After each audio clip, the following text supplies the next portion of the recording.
here at the transition game, joined by one of our panelists in the broadcast panel, Doris Burke. And Doris, you spoke to these young women today just about advancing and moving up, and one of the messages that you really focused on was not to stick your nose up to small beginnings, and you have experience with that. What are you hoping that these young women take away today?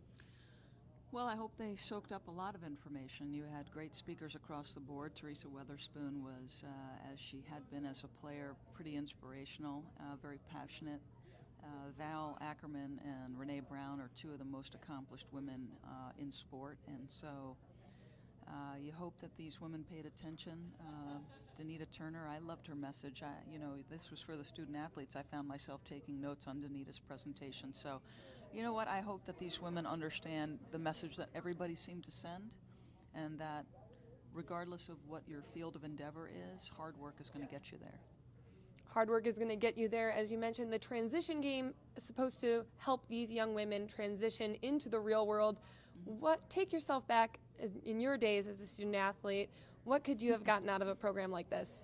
So it would have been exactly 30 years ago right now that I would have been a senior at Providence College. So I really thank Val Ackerman for reminding me how old I am. If I were to take them back and just to what I think has been helpful along the way, probably, my undergraduate degree at Providence was very influential. They taught me work habits. They taught me, success is generally speaking about the group, not you individually.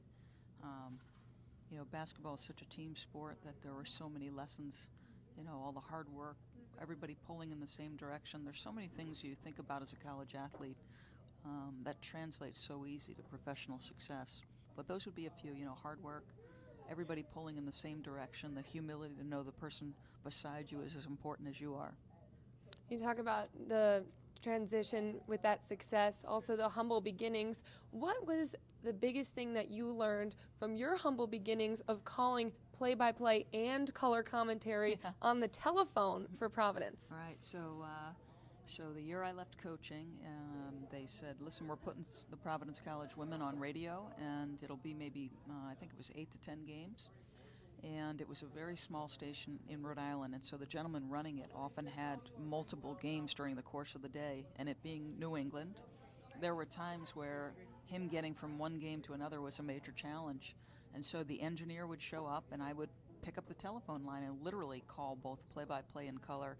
And you know what? It was a great learning experience, and it was baptism by fire, understanding how to call a game, how to do it quickly, how to do it concisely. I always tell young broadcasters, if you have an opportunity to get into radio, it is a great way to learn how to do TV, because generally speaking, you have to paint a picture in radio, and then you also have to be concise in radio at times if you're calling a game. So a lot of humble beginnings, but I've been very lucky. And Doris, what does the future look like for women's sports, women's broadcasters, and just women in this industry?